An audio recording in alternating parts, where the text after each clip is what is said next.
Okay, that's much better. Dude, when Mag first got banned, it screamed, oh! I was like, Perfect. Thank you. yeah, we're good. Thank you so much.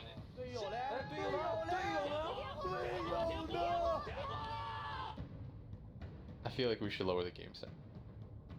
What's Radiant's ban plan anyway?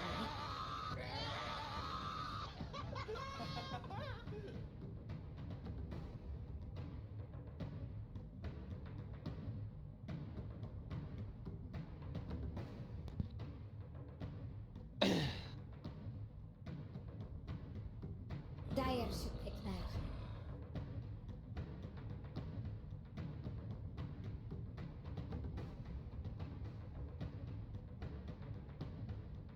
After a long series between TNC and Keen, we're finally here with our second series of the day. It's going to be Navi versus OG, cast by myself.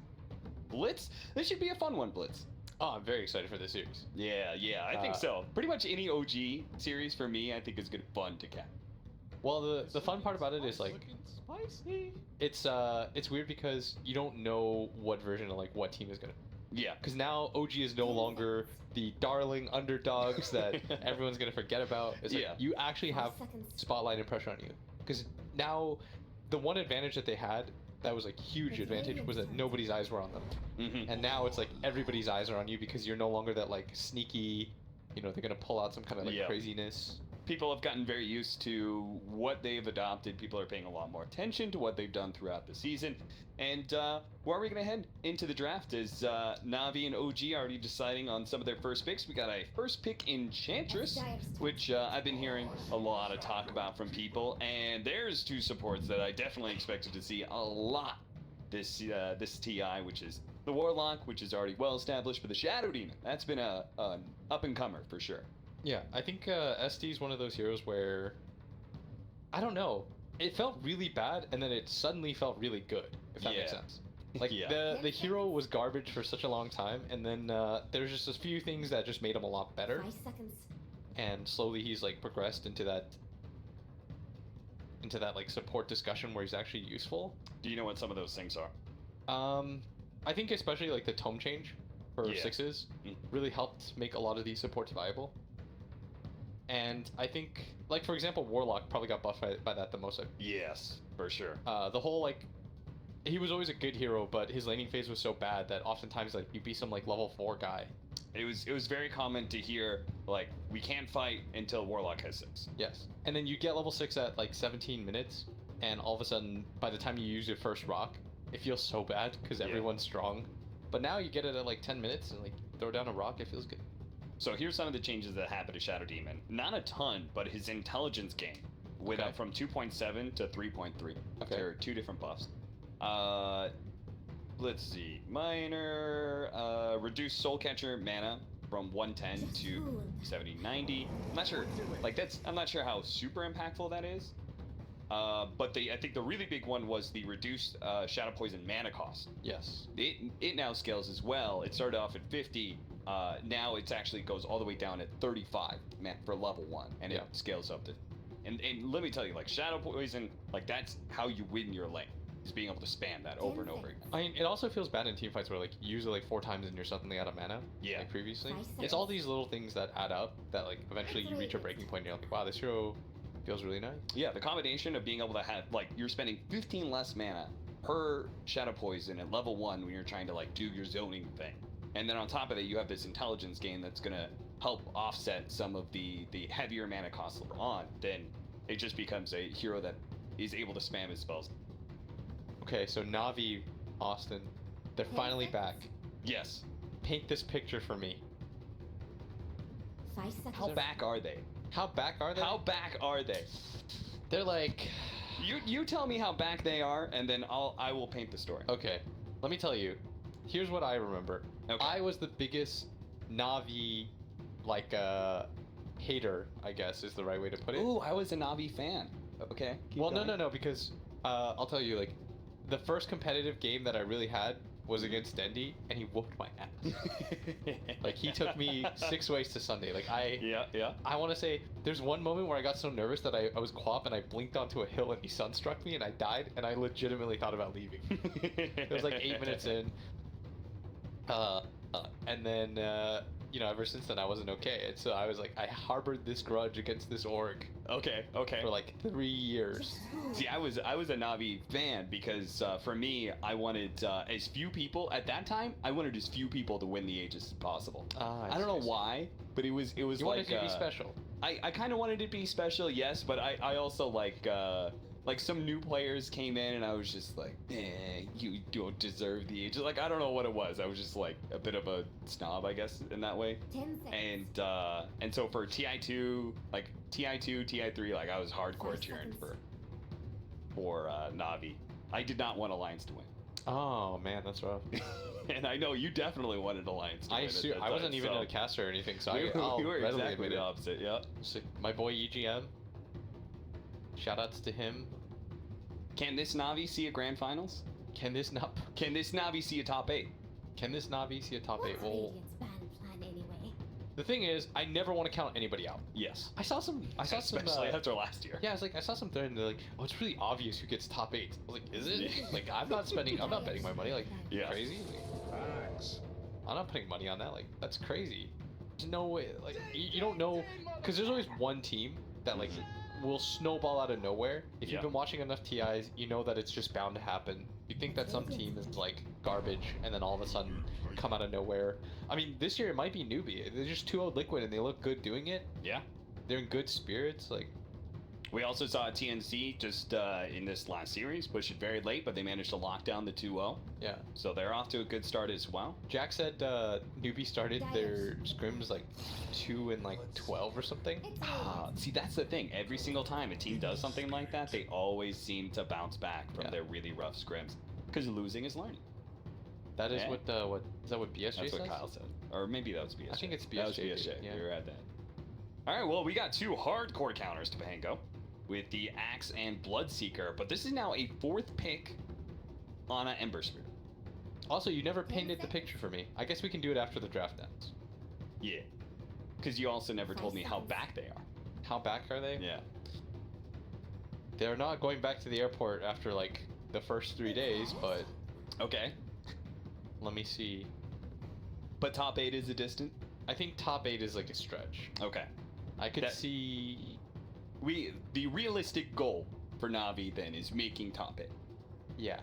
I think if Navi gets top 8 as an Yeah. org, they should be really happy.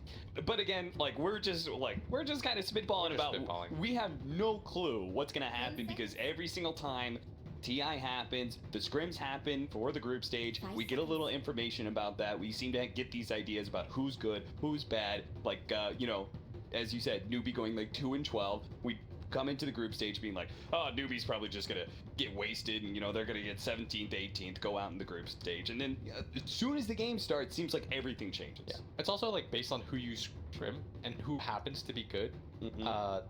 Like AUI said that they got lucky in 2 regards. One, that they didn't have to play secret at that TI5 because they felt like that was the kryptonite. That's Yeah. dire strategy. And 2, that they said their number 1 scrim partner was C-Deck.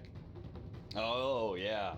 That's just complete random chance that like the team that you decide to scrim against gets second, and like they kind of understood how to play against it. Like it's stuff like that works out in your favor. This is not a tournament of pure skill. As much as like we'd like to believe it, there Mhm. is that little bit of magic and luck that you need. You need the right type of bracket. You need the Yeah. right type of breaks. There was that newbie squad that won. That if they lost 1 more games in the groups, they were out. Yes. There was Liquid who There could you have go. they could have finished 12th. Yep. Like there's so many different. They bounced to IG immediately. Then they had to play. CDC almost didn't make it out of their what was it called at the time? The 4 teams Yeah. from 4 different regions that the wild card. Wild card. They almost didn't make it out of their wild card. There's so many different breaks that you need Yeah. to get right to go your way that if you ran, and that's the beauty of this tournament, that if you run it back 100 times, you will end up with a potentially different result every single time. All right, well, you've got some run-at-you heroes between the Axe and the Bloodseeker. You've got, like, the Warlock Golem that can get on top of this Arcborn, but they're still going to go for it. OG, I mean, this is looking like very much their style, Yes. right? Like, the only thing that really stands out is, like, I've not seen a ton of Zeb Pango. But other than that, like, this looks exactly top set and Ember. Warden, all looks good to me. What I really like about OG's drafts in general is they always play to their own strengths. Mhm. Like they just don't care about what anybody else does. The downside of that too is that you become there's like something about it. Remember when Alliance kept trying to recapture their success with like the old squads? So like they just keep picking Bulldog and EGM heroes and it'd be like, guys, like we won with this. Why can't we do it anymore? There is something to the fact that at some point you get figured out, and it's trying to like tread that line where you don't know if you're picking your team comfort heroes where they're like really good at it, because I think that's one thing that they made really easy for Thompson. They picked him a few heroes. They kept Dota as simple as possible for him. They're like, dude, you're picking like 4 heroes. Like, don't worry about it. We're not going to complicate the game. But it also makes you very predictable because now everybody knows what Thompson does. Jarek's with a kind of playmaking 4. It's not the most iconic one in Elder Titans, but it's a Storm Spirit against Arc Warden.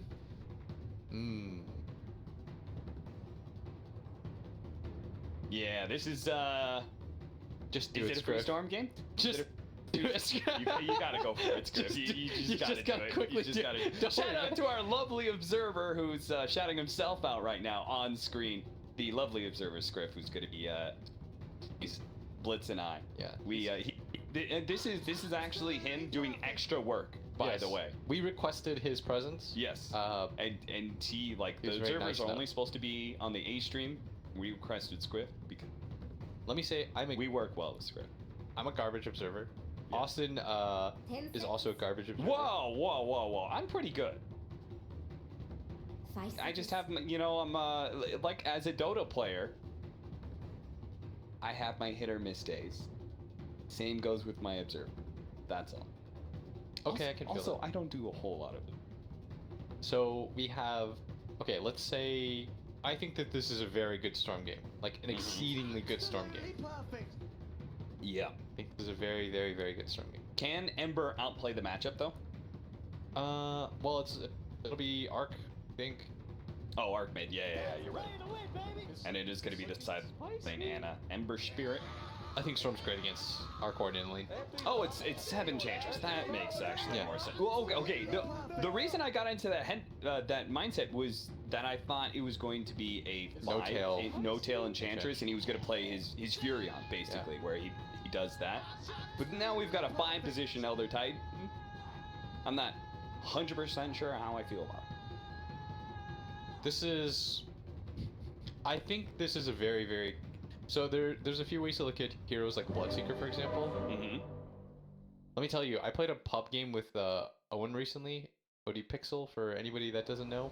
He is the worst Bloodseeker I've ever seen in my entire life. You know why? All he does is Rupture Axe. Do you understand what Axe does? He wants to be... We all ran at him in melee range, and we kept getting called, and Owen's like, how are we not killing him? I was like, this should be very obvious, Owen. But part of what makes... what makes a bad Bloodseeker game is if you have cores that can literally just stand there and fight. Yeah. That they don't care if they necessarily get ruptured. Those are the cores that are really good against Bloodseeker. And do you think they have that? I think Enchantress is great, right? Yeah. Like, you don't care. You're not gonna... You don't have to run is the best part. Arc Warden is relatively good in that regard. And Ember Spirit's excellent because you can poke. You have that ability to just, like, jab at people repeatedly while going back and forth. As we see... all our players where for whatever reason their names aren't like changed in oh yeah, I saw that earlier, but they are in game.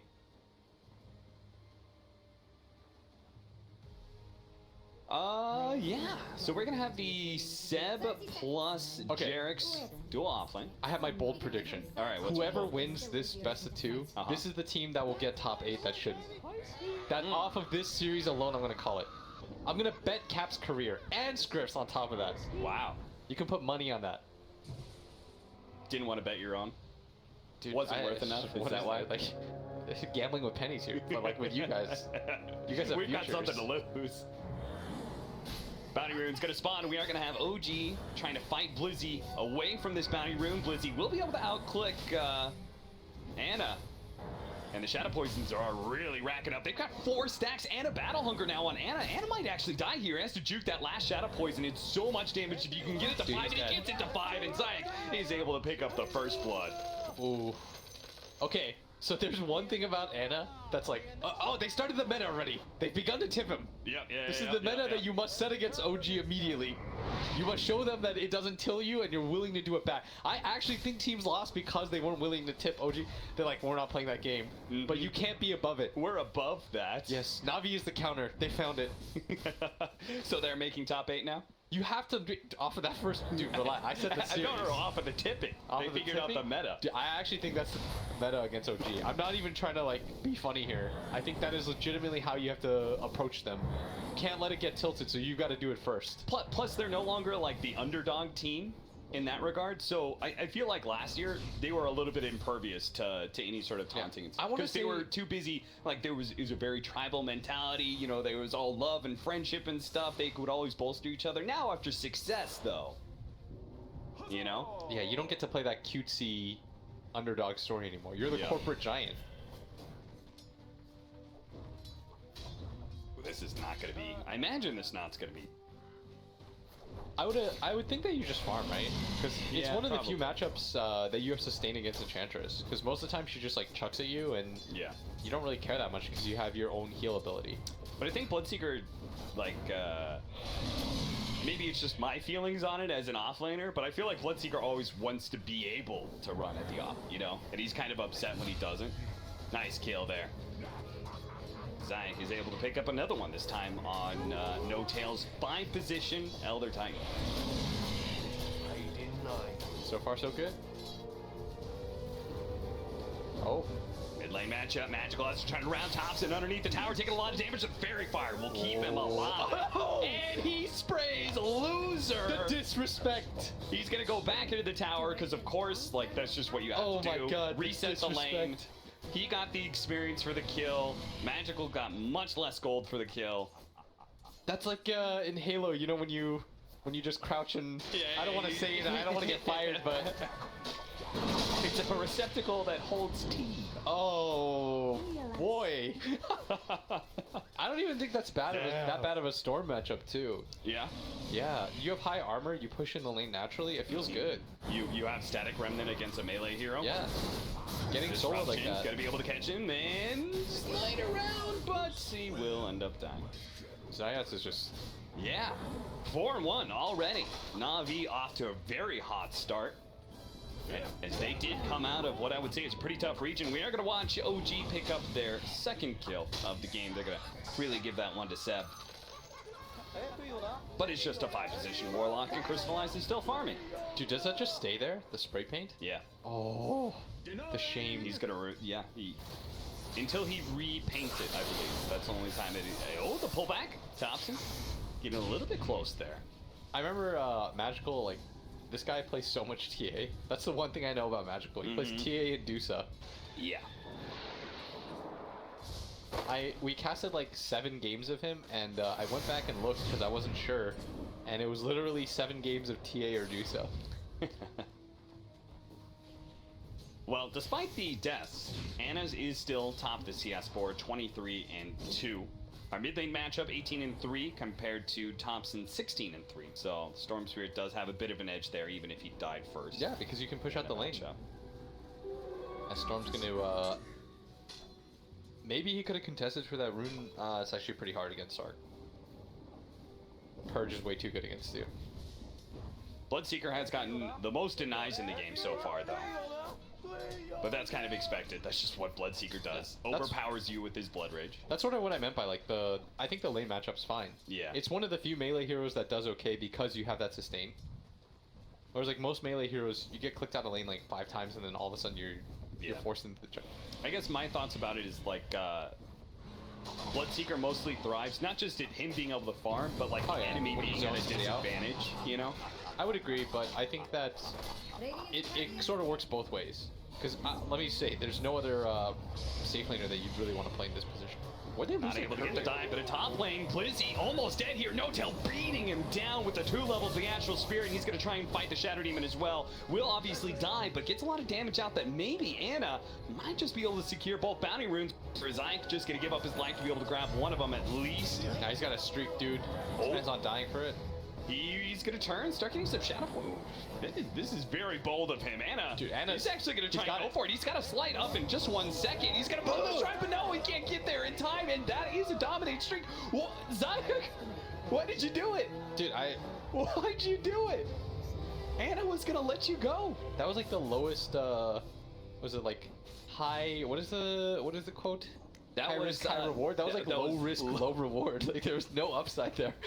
Yes. Unless he got stacked, high risk, low reward. He needed to get stacked all 5 times, get hit like 7 times on top of that, and hope that Anna doesn't fight back. Yeah. Anna was willing to let him go too, because he was like, oh, you're just gonna pop your shrine, and then he got too far away from the shrine, and Zayak is now gonna die in mid lane as well, as he's gonna be chased down by the tops and Ghost. OG supports. I like how they seem to make a point of giving their cores the kills. It's like the opposite Yapzor. Yeah. But the thing about it is, like, if you're Rubik, you gotta steal kills, man. Nothing good happening to Radiant's middle tower. Magical, just trying to do the classic Storm Spirit play and finish out his level 5 to level 6 transition in the jungle. This is the most painful part about playing Storm, by the way. Because what ends up happening is, it feels like it should be okay, but because the jungle creeps like progressively have been giving less and less XP over the meta, you actually end up getting behind like 2 levels by somebody that can just purely lane. And I'm sure that feels even worse if somebody's sapping your experience. Like they will be able to get the dive on his Zayak, but Storm Spirit just picks up his level 6, but he's completely out of mana. And old Jerix might just be able to run him down. He's really hoping for another lucky shot. Proc does manage to get him the pull back, but the slow is just enough. Jerix gets the final swing on Magical to claim the kill. And will be able to, I think, got out of the Shadow Demon's range. I think he might have died before the TP finished. That is so rough. What's wrong, buddy? Just change whatever you need to, man. Seb. Don't worry. I innovated the radio broadcast at TI play. I can do it again, Script. I can give them an audio only. Guys, we're only no flames on no T tours. You know, he's doing this literally in his off time to make our cast better. We appreciate it, Script. Honestly, we need to get JJ somebody. But as the game progresses, when we said Script, didn't you mean weapons? Oh my bad, dude. Misclick. 6 to 7, 8 minutes in, a 1,000 net worth lead. Let's click, can we click the Arc Warden? What level is he? Yeah, he's 8. This is what I meant by, like, you go into the jungle, you think you're getting 6, and it feels like it shouldn't be a bad trade, but all of a sudden, the enemy mid laner is like 2 levels ahead of you. I've been really feeling this lately. Because before, like, a year and a half ago, it felt like, you know, you would hit 6 around the same time off the neutrals. Yeah. But now, for whatever reason, I can't tell you, like, the exact math behind it, but you definitely get it, like, a lot later. That is a dead Bloodseeker. Now that Seb has his level 6, Bloodseeker is finally a real offensive threat that is going to make him rethink his status in the laning phase. And that's what we were talking about, how Bloodseeker is only good against, like, the cores that want to kite. Enchantress is, you know, she just stands there. Care about getting ruptured. Axe has a bracer. Pretty common build now. We saw Snaking do it a lot in NA too. Yeah. Seems like the general build up now. It's like, it sort of replaces the Vanguard build up that used to be there. I think actually was only good when you could dominate the lane and you could skip from like level 1 non-stop. I think with this meta, actually, you're sort of forced into this position. And plus, supports are better at dealing with it. Yeah. On top of that, you get movement speed out of this build, which is always super hype on Axe. Yeah. You can't just rely on your Blink Tagger alone. And phase boost is just dive mid lane again. Shadow Demon keeps on trying to prevent Thompson from taking this mid lane tower, but every single time the 2 supports of OG, No-Tail and Jerix will rotate in, wrap around from behind, kill that Shadow Demon so he can't kill the creeps, and lets Thompson just chip away at the tier 1, and finally just gonna Flash Strand. They will be able to take it, but not before. We're gonna have a fight as they do manage to get the rupture out onto Jerix. He's gonna have to stop that roll and turn and fight as fast as possible. He knows he's dead, but the really good song coming out from No-Tail. Enough damage to the storm actually dies. Crystallize sees a bunch of low heroes, but now that Thompson is here, he can't actually go for the kill on No-Tail, and he's gonna slow down by the flux. He will die there. Not only do they get the tower, but they win a huge fight around that tier 2 area. OG walk away what was once a 1,000 net worth lead, now ramping up to 5K. And No-Tail spots out the regen for his Ember. He's going to bottle him, be a good support. This is so rough when you lose. I think this all comes down to Magical getting solo kill like that. Yeah. Plus, when you pretty much when you lose your mid tower like that and there's absolutely no trade, I think it's really easy to play from Navi's perspective, or from OG's perspective, because now you can send your Arc Ward into the jungle and you can rotate all your supports to the other side of the map, and suddenly Navi has this like really hard mountain that they have to climb, because now they don't have their own mid tower. Any sort of aggressive maneuver that they make into OG's jungle, it takes so much. Yeah. You have to smoke past to get through that lane. The only other way that you can do it is to go in through this off lane, which is why people prioritize the off lane tower so much, because it's the only other way into the jungle without getting spotted. Shattered Demon Disruption is going to be able to buy some time here for Blizzy. Is he going to turn and try and fight No-Tail? They do manage to get a really good Fatal Bonds with some poison, but here comes Jairus rolling on in. There's going to be heal from the Warlock, but that close to the wall, looks like he's just going to be controlled up pretty well. This Sleight of Fist, he's hitting everybody. Now to jump back in. Jairus able to knock around the supports and let Anna do all the heavy lifting here in damage. Gets the double kill while Sub picks up the other one. This is such a cool rotation from OG, by the way. The fact that they decided to do this into the safe lane. They protect their safe lane area. They understand they're far enough ahead at this point where they can get away with doing so. Yeah. They take full advantage of the fact that they won their lanes and took the tier 1s off of winning those lanes, yes. right? They naturally took the mid tower off of succeeding over the Storm Spirit. They naturally did so off of 1 kill on the Bloodseeker. And now the last tier 1 tower that's left, just go for it. At the very least, I think you should defend that area to the death if you're OG. As they're going to get into this mini fight. He's going to try and finish off the Shatter Demon for them. Does manage to get the chains with the Warlock. He drops the Golem, though, onto the 3 of them with the Fatal Bonds out. But Blizzy, he just can't get a hold of anybody, and they're slowly but surely pecking away at this Warlock and tries to hide in the trees. But Jerry's quick to swashbuckle him down. Now the Storm Spirit trying to grab somebody here, but he just can't get a hold on anybody. Blizzy going to have to call and rage, but he knows there's nothing he can do. He will slowly be run down by OG. Forget the tower, just get the kills. They're actually getting styled on so hard right now. Yes. Like, this is just pure outplay. And Crystallize, I mean, I love Midas as an item, personally. I think it's the perfect item for any situation. If you're behind, it catches you up. If you're ahead, it gets you even further ahead. But in this position, it's useless net worth. It means you can't fight. Because that's a prime position for the Bloodseeker to fight in, right? Everyone's kind of low. But I think part of it is that he doesn't match up well against the cores right now. So he can't participate in these fights that he wants to. And they went so all in against this this Pango, right? Where they drafted both this Axe as well as, I think, the Bloodseeker was a clear 1-to-1 counter. Oh, for sure. And it's a 4 position. Jairus doesn't really care if he gets ruptured. He's still going to do most of what he wants to do, which is be disruptive in fights. I will say, though, I think the majority of this game was really hard once the solo kill happened. Because then the Storm had to go into the jungle, and Jairus, with his positioning over the jungle where he saw him, he catches him when he's level 6, he slows down his game even further. Those 2 moves in a row make it really hard for Magical to do the normal Storm play, where, you know, maybe, you know, he does this often where you get the treads, you get a bottle, you go into the safe lane river or the bottom river, you immediately go gank, you set up like that tempo. He killed all of that. We do need Magical to be able to pull this back in big. If I think he's going to be able to come back, right? Because we're talking about Bloodseeker and like how hard a game of it is for him, but we've got a relatively free Storm Spirit game, and he probably is the best hero for late game at this point in this game, right? Like you're such a good counter to Arc Warden. Yes, and you're inherently a very good hero against pretty much all these cores, because they don't come with, like, aside from Ember. But once you get BKB, it's a fine matchup for you. In fact, it's pretty slanted in your favor. But getting to that point is an entirely different thing. I'm talking about, like, you need Kaya, Bloodstone, Orchid into, like, BKB. So this is going to be a game where Navi are just going to have to hold on by the skin of your teeth, just slowly concede tier 2 towers in exchange for getting more farm. Try not to bleed away too many kills. You lose this Shadow Demon, not that big of a deal. He's going to get bounced back. The thing about OG is that I think they love games like this, where they can just take over and run at you. But they are going to try and run back, though. They do have the Rupture onto Jairus. That's going to be enough to finish him off. Storm Spirit doesn't have a ton of mana right now, so he won't really be able to pursue for more, and Anna knows it, too. Just boldly throwing out his Remnant and TPing back right in front of them. And they're going to hopefully get this bounty rune here. Blizzy sneaks one. He's not going to be able to run for the other one, though. Felt like the Flux and Ghost spark rate damage is good. Thompson's not even going to check for the bottom one. He really doesn't want to throw away his lead. It'd be really easy for him to die there if there happens to be a support plus like a storm. Yeah.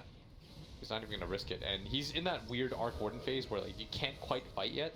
Yeah. You're really close to be able to fight, but you need like that Maelstrom as your DPS item. I estimate the probability of winning to be above. I estimate the probability of winning to be above. You know, so I described this meta in a very simplistic way for anybody who's new to Dota. I described it as like aggression into control.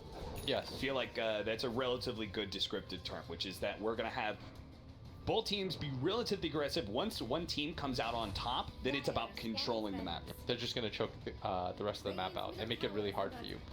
If you've ever been in this position, what it feels like is that everywhere on the map is dark and you can't move anywhere. And whenever you do move anywhere, it feels like you just like, or you have to do like these plays with very little information, like this one right here, where Navi are going out for the 3-man smoke, moving to the opposite side of the map, and I think they're just hoping they run into Arc Warden, right? Yeah. Like this is the place where Arc Warden should be farming.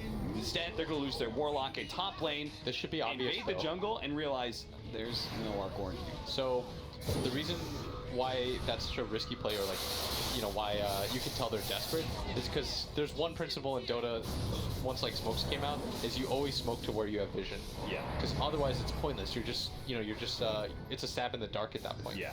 You're completely YOLOing it. So if you're a pub player and you want to get better, smoke to where you have vision, even if like no one's there at the time. You want vision of that area, right? And you want to secure that area for yourself. If you're going in blind, it usually means that a pro team's like, they're sort of wringing their hands. Oh, the long jump in for the Storms here. He's going to be able to grab Zeb here. An aggressive move from Navi, but the other Titan is able to throw on his ult. Zeb keeping himself alive bit by bit. He has many Shadow Poison stacks on him. The disruption's going to go down, but now the Ember Spirit is here. He's able to do a ton of damage out to the Shadow Demon. Not able to finish off the Storm Spirit, though. Crystallized doesn't see anybody low enough to really be able to capitalize on that. He had the Rupture out onto the Pango just to prevent him from entering in with the Rolling Thunder, but that doesn't really prove to be any amount of damage. And OG, now that Navi have made that aggressive play, blown everything that they have, they know this tier 2 is free for them. I will say Arc Warden feels like the new Spectre. You know, where if you're not pressuring the hero, you can feel yourself losing as time goes by. You don't need to know anything. You don't even have to click his hero. You just sort of know, like, we're slowly but surely losing this game because we're not applying pressure on this hero. And he's being able to sit back. Dude, this is the second time I've seen this. And the first time I was able to explain it away. Yeah. This 10 talent for Pango. He went to 300 swashbuckle slash range. Literally everybody goes mana range. Maybe it's a Bloodseeker thing? Yeah. Like he wants to move less. I mean, I declare longer. Whoever wins this series to be my top 8 team, and the other one will finish 12th. That is my prediction. That is as bold as it gets. Okay. There's no logic in it, by the way. Don't go anywhere near that. Like, I absolutely mean nothing by it. It's just a gut feeling. It's not even a gut feeling. I did it to try to impress Scriff. I like trying to impress a girl and... I want him to like me. He's so cool. Crystallize tries to go for the TP away in a cute little hiding spot, but it doesn't work. He will die. Dude, they really leave them kills. Yes. They, like, I would love to play on OG. I bet. This is awesome. You know who else would love to play on OG? Who? Gunner. Gunner?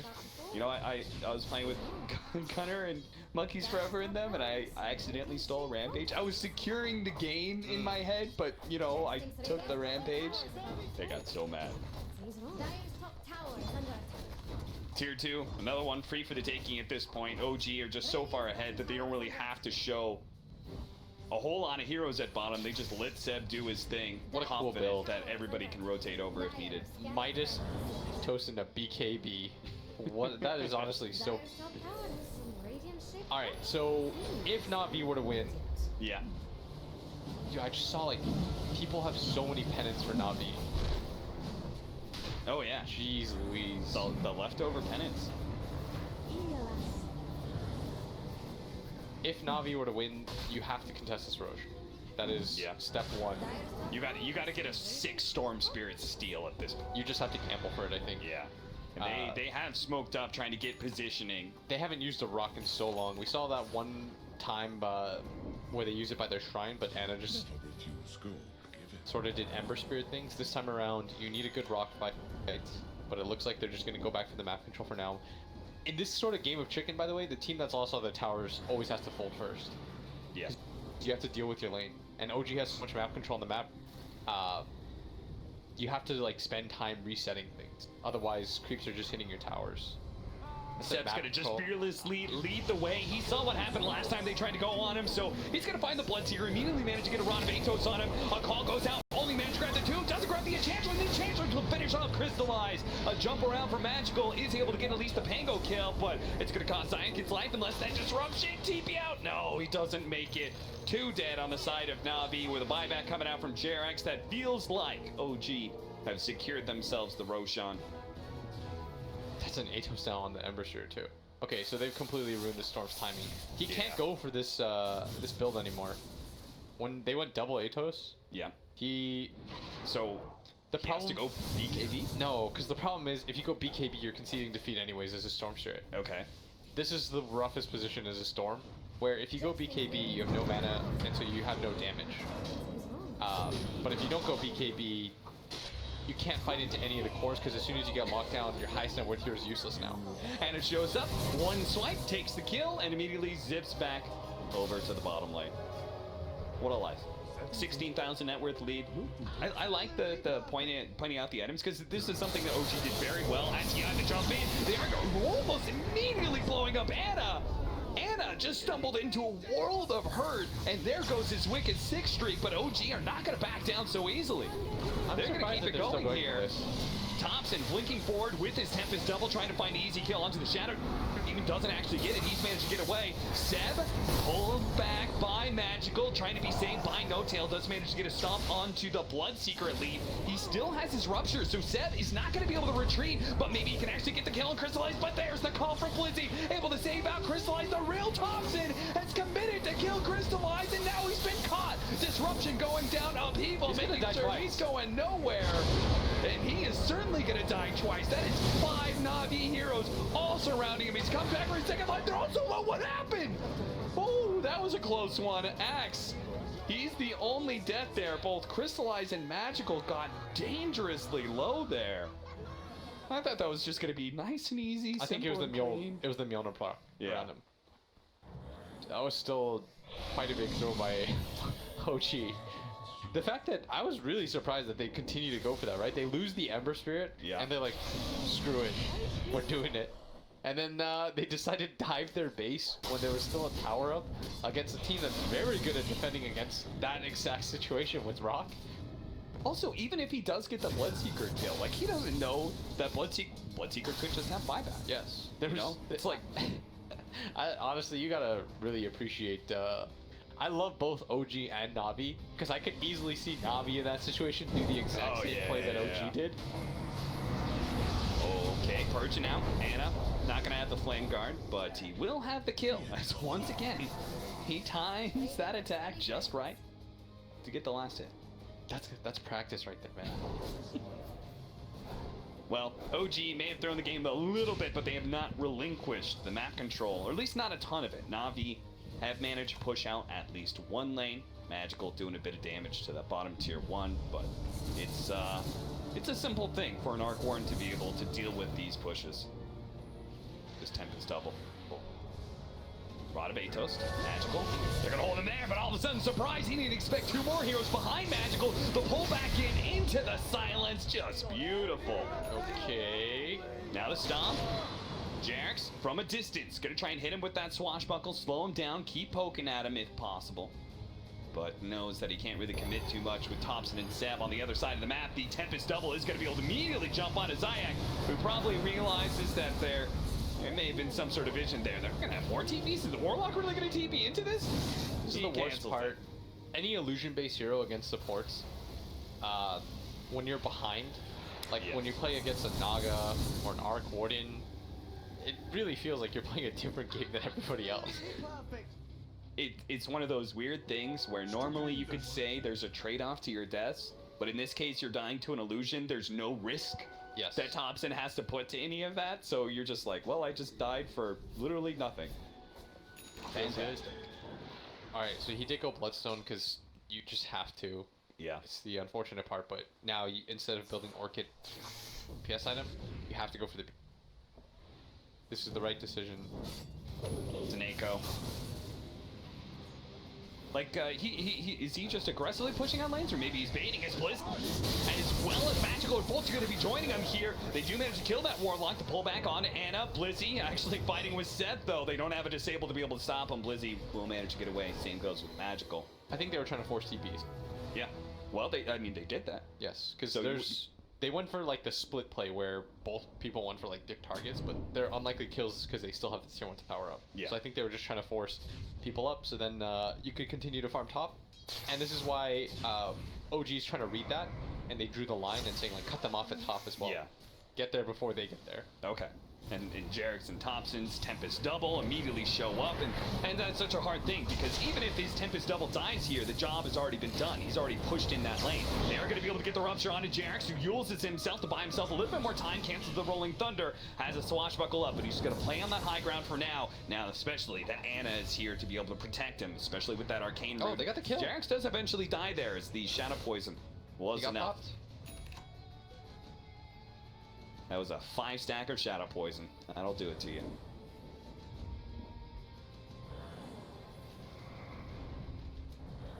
He's almost got Blink Dagger. That is a very dangerous item for OG. A Shadow Demon with Blink Dagger in the smoke. Magical's going to be able to get some information with that. Oh, the Tempest double jumping forward. Crystallize is going to be disrupted. Safe for the Rod Ventos, but they do manage to get another one on the road. But what a jump in from Blizzy! The lockdown on both Seven as well as Anna gets that kill. No tail. Finally tries to go for the stop, and look at that goal. It just rolled in for Navi. This, what was it, 16K at one point? I remember that number at least. It is beginning to be chipped away by Navi. What am I feel like OG was winning this game until they weren't. Like, yeah. I don't know what's happened. They really didn't have to do that dive at bottom. This should have been. No, they didn't. Thompson just jumping in with his Tempest double, trying to go for the fast kill onto Sineko. Sineko unable to protect himself, and Crystallize actually being forced to use his BKB here is the real Thompson jumping forward, but the disruption managed to get it on the real one. Can the rest of his team turn for it? Blizzy makes jumping, managed to get the call, the Gold Scepter protecting him, but still managed to get the kill onto Thompson, a massive one at that, well worth the cost of a Warlock so far, and look at Blizzy juking around Jarek's roll. I can't believe this game. Can they go back to taking this tier 1 tower? I don't think. So fresh heroes are coming up. Anna as well as Seb are about to revive. They've got side lanes to push out. Dude, Navi is resilient. Yeah. That is a... I'll be honest with you, I didn't think, when I watched the laning phase, I felt like Blizzy did not get enough out of his laning phase, but he's coming in big time in this mid game. Yeah, it really helps that they gave him a free blade mail when they all jumped into the base and they gave like 2,000 gold away. Yeah, But he is...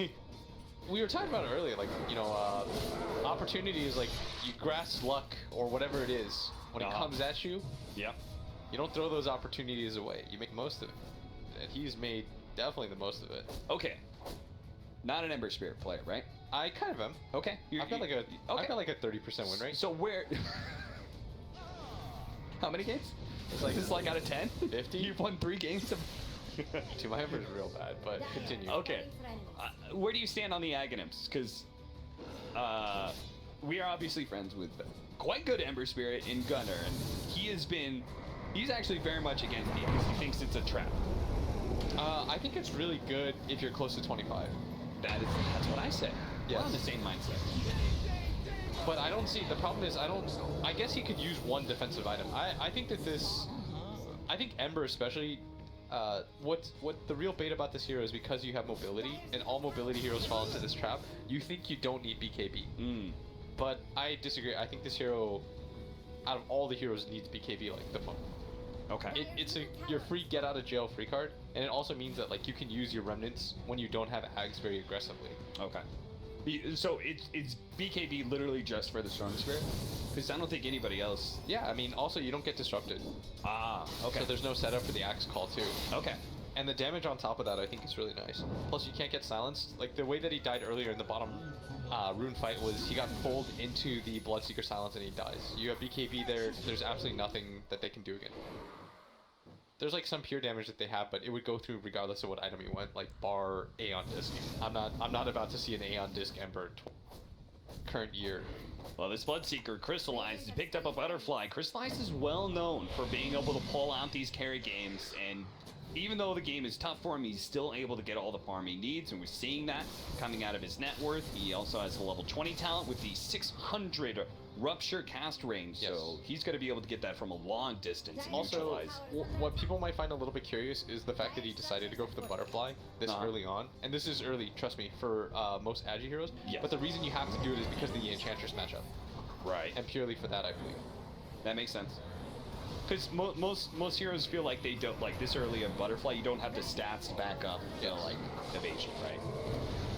Call missed. Jerix now just gonna kite Blizzy on the other side of the river. Magical ends up dying though. That is a rough one. They actually just have to get out now. This is a total reset now. Look at that. The Aghanim Scepter is gonna be able to find a +1. The Shadow Demon. And a BKB forced out from Crystallize as well. That's gonna get pretty low now. What is that, 7-6? Yeah, he's down to a 7-second BKB. Turns around, goes for the silence. Sineko's warning him. Don't think about diving. I've got that chaotic offering. They're still going to go for it, though. Crystallize is so low, and that is enough. Without the BKB, he can't protect himself against all that magic damage. Sineko turns around, drops the golem. They're now going to buy back on Magical. Trying to go for that fast kill onto Anna. Unable to protect him with that magnetic field. Thompson tried to save his carry, but not the case here, and a disruption coming out from Zion as he loads up the poison. Jerix does manage to get a Lotus Orb out. The Shadow Demon is dead. He committed heavily to be able to try and kill the forward position of OG. Now it's just left to Magical to try and clear out the creeps as best as he can and prevent OG from finishing off this tier 3. They went for the dive again. This time it doesn't cost them like 4 lives. Yeah. And they get the buyback out. So they're trying to stabilize a little bit. I was a little bit surprised they didn't try and finish up the tier 3, but I guess this feels like a free Roshan. I actually think their lineup is pretty... I mean, aside from the Arc Warden, it's sort of hard to hit towers. Neither of the supports can do it. Ember Spirit's bad at it. Arc Warden's really the only one that particularly enjoys it, and he's quite susceptible to the Storm Spirits. Yeah, so. he doesn't want to get Storm Axe jumped, being the only person like hitting high ground. At least not yet anyway. Soon he will have the Scythe of Ice. That will be significant against the Storm. Storm will have the BKB though, around the same timing, so...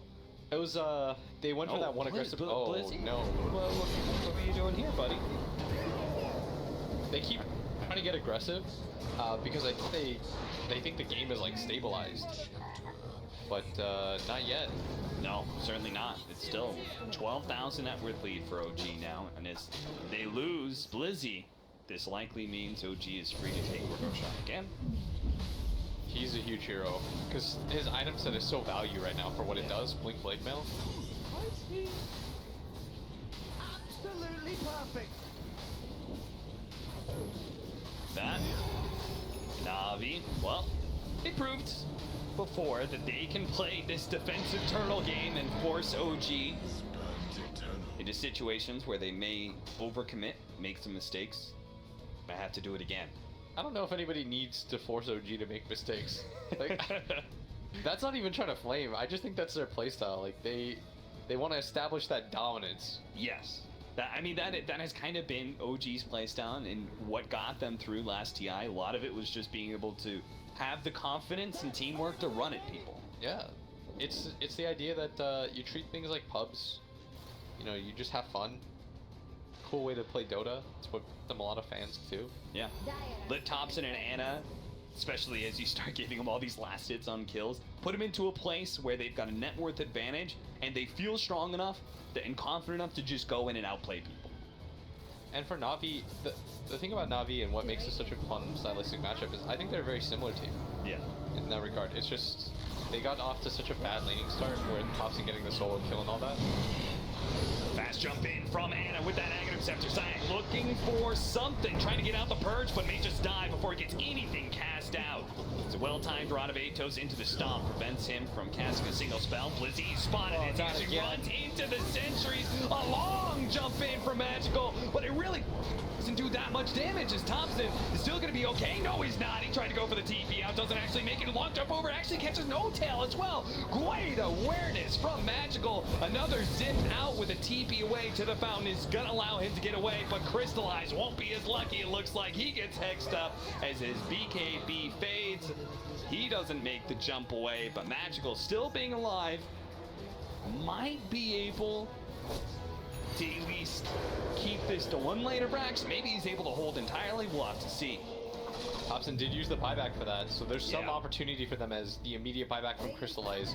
This will be a 3v4. Set. Ooh, just that's a great counter to Aeon Disc, I guess, in a way. You throw out Soul Catcher, 1 point of damage instantly. Soul Catcher's gonna, or Aeon Disc is gonna get popped. I have to imagine that's more for the axe, but it works in that situation too. Thompson gonna be set of racks. Finish up that lane of barracks, gets a little bit of chip damage on the tier 3 and tier 4s. And now it's Shrine time.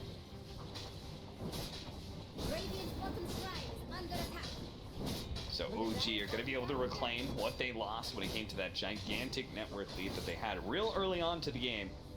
Brings it back after a few pickoffs and well-established pushes.